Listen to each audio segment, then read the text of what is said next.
And for Europe especially, migration is a tricky issue.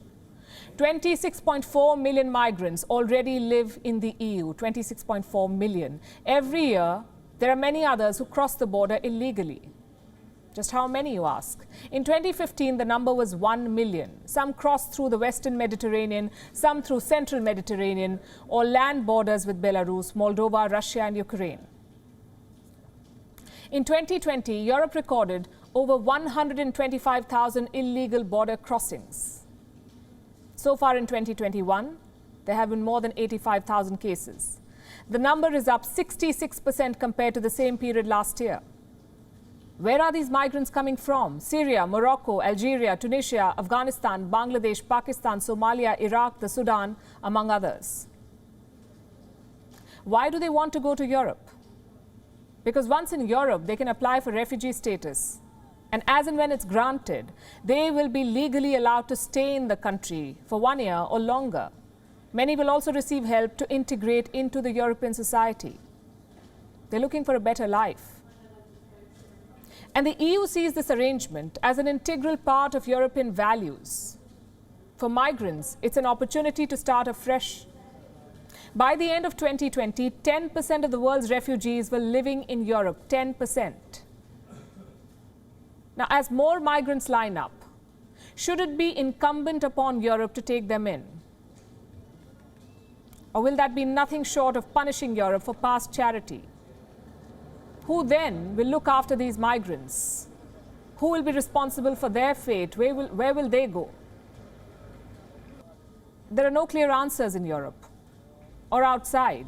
Migration, as I said, is a universal problem, and no country has been able to find a foolproof solution. What's happening at the Belarus border is not unique. It's the same story around the world. Earlier today, a boat with 62 migrants was intercepted in Cyprus.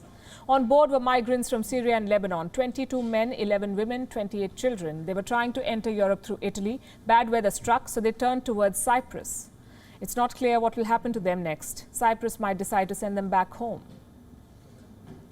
This is a universal crisis. People around the world are fleeing poverty, war, climate change.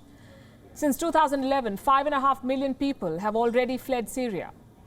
4.6 million people have fled Venezuela to date.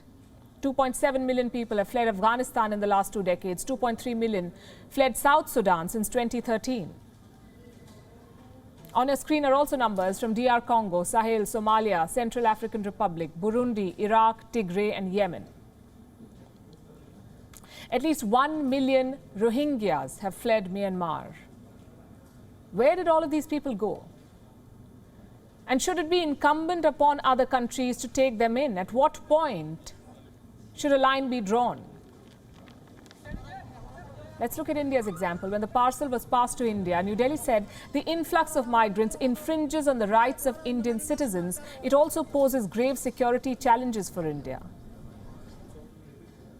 The 1971 United Nations Refugee Convention gives refugees the right to international protection.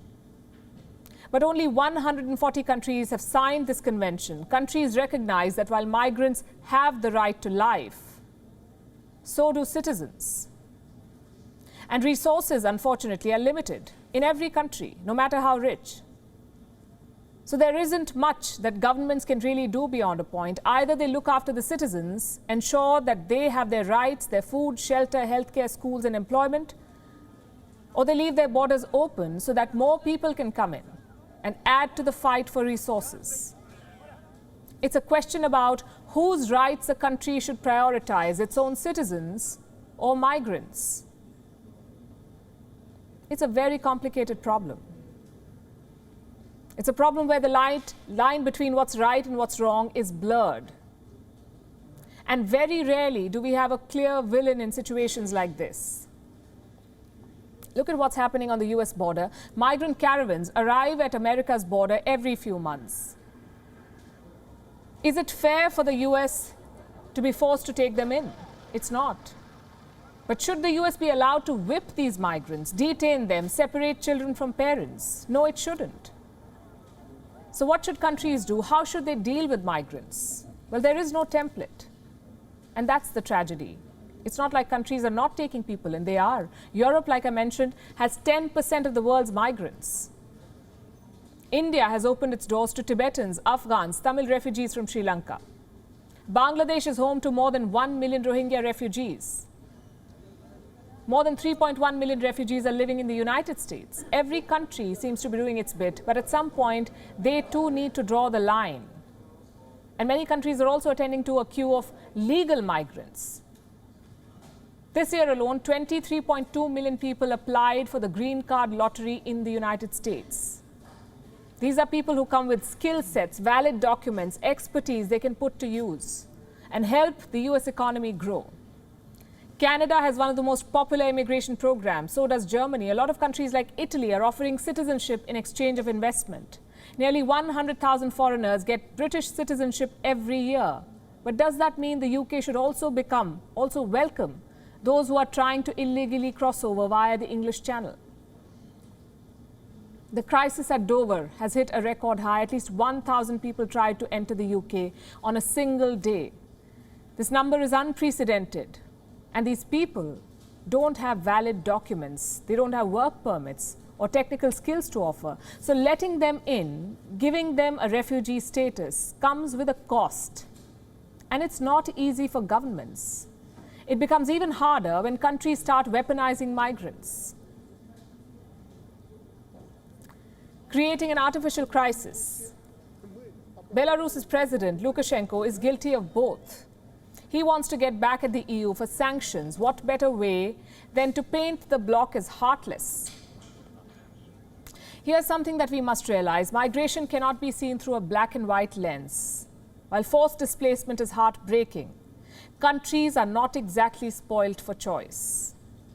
WION is now available in your country. Download the app now and get all the news on the move.